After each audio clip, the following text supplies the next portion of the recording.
नमस्कार। मेरे मध्य प्रदेश के युवाओं, विद्यार्थियों, मतदाताओं, जो कलेक्टर की तैयारी कर रही है, जो वीडियो की तैयारी कर रही है, एसडीएम की जो तैयारी कर रही है, जो तहसीलदार महोदय की जो तैयारी कर रहे हैं मध्य प्रदेश में, देवास जिले से बबलू राज मंसूरी। भाई और बहनों, आपको मैं इसमें ज्ञान प्राप्त करने की जानकारी देता हूँ। यूपीएससी की जो तैयारी चल रही है, आप एक तटीय क्षेत्र में जिला अधिकारी हैं। मानसून विभाग द्वारा इस बात को लेकर एक गंभीरता चेतावनी दी गई है कि अगले 24 घंटों में उस तटीय क्षेत्र में एक भयंकर चक्रवात आ सकता है। तो अब इस स्थिति में उस तटीय क्षेत्र के अधिकारी नागरिक को उस भयंकर तूफान के बारे में सूचित करने के लिए आपकी सर्वप्रयुक्त संचार रणनीति क्या होगी। यह चेतावनी जारी करने के लिए अब स्थानीय रेडियो और केबल टीवी प्रचारकों का सहयोग लेंगे, तटीय सुरक्षा अधिकारियों से मदद लेंगे। तत्कालिक रूप से जिले के सभी अधिकारियों की बैठक बुलाएंगे ताकि शीघ्र गतिशील आवश्यक रक्षोपाय किए जा सकें। ये स्थानीय पुलिस अधिकारियों के सभी पुलिस थानों पर चेतावनी भेजने के लिए कहेंगे। आप एक खनन अधिकारी हैं और आपकी टीम में 12 लोग हैं। विभाग द्वारा निर्धारित नए आवश्यक प्राप्त करने के क्रम में आपसे खनन विभाग की वार्षिक योजना पर कार्य करने के लिए कहा गया है। आपके वरिष्ठ अधिकारी ने आपको 2 सप्ताह का समय दिया है ताकि वहां जिला अधिकारी को रिपोर्ट दे सके। इस स्थिति में आपकी प्रभावी कार्रवाई क्या होगी? क्या वार्षिक रिपोर्ट तैयार करने में रोजाना 1 घंटे का अतिरिक्त समय देंगे? ये योजना को समय रहते हुए पूरा करने का प्रयास करेंगे ताकि इससे बोर्ड को सौंपने से पूर्व वरिष्ठ अधिकारियों से इसके बारे में चर्चा कर सकें।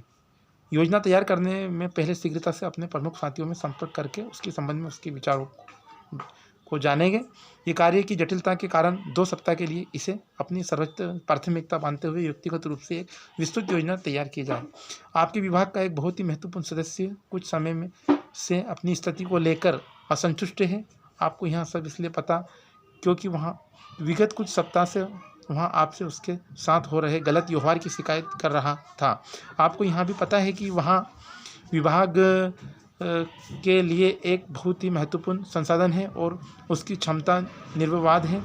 आज वहाँ आपसे आकर कहता है कि उसे एक बहुत ही अच्छी नौकरी का ऑफर मिला है और वहाँ इस महीने के अंत में नौकरी छोड़ कर देगा। कृपया विभाग अध्यक्ष को इस बारे में कुछ भी ना बताएं। सही समय आने पर वहाँ स्वयं उन्हें अपने बारे में बता देगा। इसकी स्थिति में आप क्या करेंगे? क्वेश्चन आंसर आएगा, विभागीय अध्यक्ष को इस बारे में कुछ भी नहीं बताएंगे।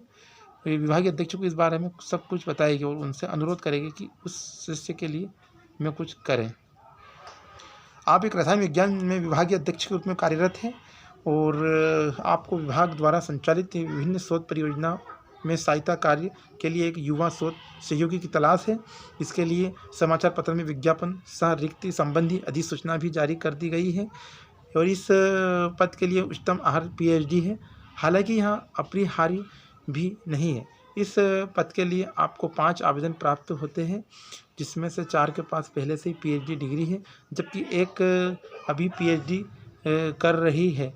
और आपके एक सहकर्मी ने आपको बताया कि इस पद के लिए उसकी पुत्री ने भी आवेदन किया है, वहाँ भी अभी अपनी पीएचडी कर रही है।